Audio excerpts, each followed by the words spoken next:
big welcome to His Excellency Dr. David Moinina Sengeh, Chief Minister, Prime Minister of Sierra Leone. He is incredible. He's a powerhouse. Also former Basic and Senior Secondary Education Minister for Sierra Leone. Your Excellency, Chief Minister, I want to talk about Sierra Leone, and it's a really fascinating country, dealt with the Ebola crisis, decades of civil war, ended in 2002. We've seen incredible changes in terms of the poverty levels. We've seen huge shifts. You're one of the most fascinating people, and you're leading an important segment within government. You were also the former Chief Innovation Officer. And the important question is, Sierra Leone in a changing world, in a new context, what does that mean, and how are you looking at the future and an economic revolution, whether that's attainable? Thank you so much. I do think, by the way, just picking up on where the president left, when we speak about risk, it's a language that we also use. We speak about the youth bulge, we speak about resource curse.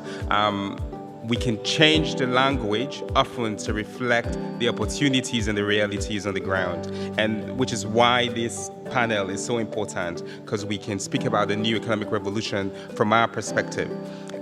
The progress we've seen in Sierra Leone has been largely driven by the kind of leadership that we have.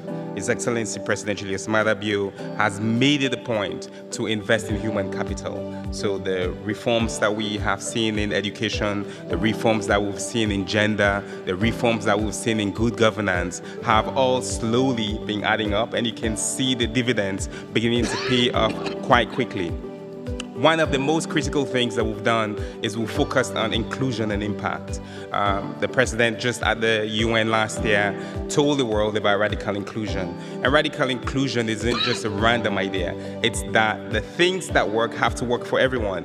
I do feel that when there's economic progress positively for a few, there will be civil and political chaos for the majority. So if we're speaking about new economic revolution, it has to be for everyone. It has to be inclusive, and the impacts that we speak about must be felt by everyone.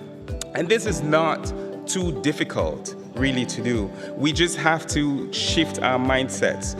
We speak about critical minerals. Sierra Leone has had lots of mineral conversations. It's mostly been negative, but in cabinet recently, one of the things that His Excellency is trying to have us do is to think about what I call conscientious concessions.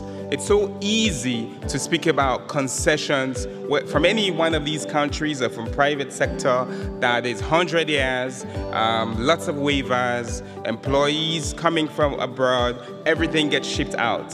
I think leadership and inclusion comes back. Look, we sign, the Minister of Finance is here, we sign, we sit, we bring these agreements in. If we think about, we said investment, if we think about not just pennies, but the people and the planet, then the deals and the agreements we sign with our conscience will work for the people, will bring economic value for everyone, for the investor, for the government, and the people who are there. And here's an example. Sierra Leone has, I think, a quarter of the world's deposits of rutile. Foreign companies have been mining rutile since the 1900s. The agreement that was taken to Parliament many years ago was terrible for the country. The country will export all this rutile, and we still got all these waivers and exemptions by that foreign company. Until recently, a Sierra Leonean has bought rutile, the company.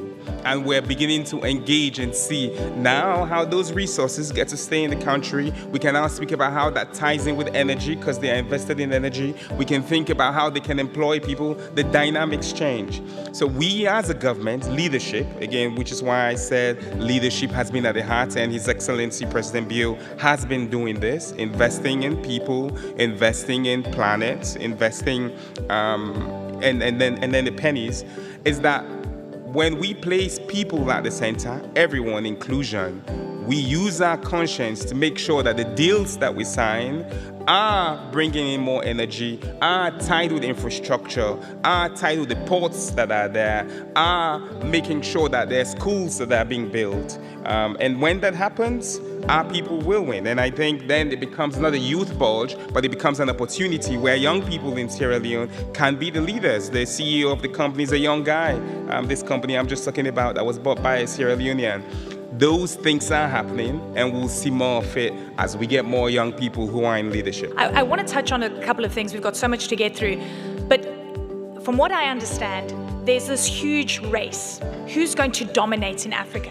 Whether it's China, whether it's Russia, the US kind of seems like it's perhaps out of the game and it's using leverage and so forth. Do you think there's a race to try and secure critical mineral supply? And do you think there is a different agency in Africa where we're going, listen, we've got leverage right now? Sure. I think the answer is simple. Who's going to dominate in Africa? Africans are going to dominate in Africa. I think, as the president said, leadership is most important. And for me, I believe that progressive, social, democratic radicalism is important. And it's not just terms. Progressive because we live in a completely different age today. We saw in the opening panel where we were in 2000, 2020 is different from today. So the policies have to be different. The reforms, the institutions have to be different. We have to be progressive. Social democratic because if it works only for a few, the rest of the world is going to be affected.